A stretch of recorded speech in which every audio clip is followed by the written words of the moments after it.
You must venture there to face what lies within.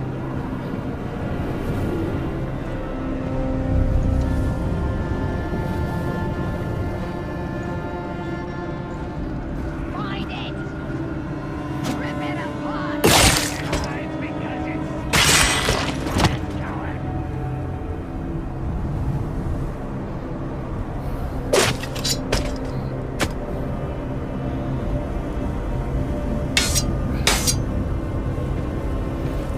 But take care that you do not become like those monsters.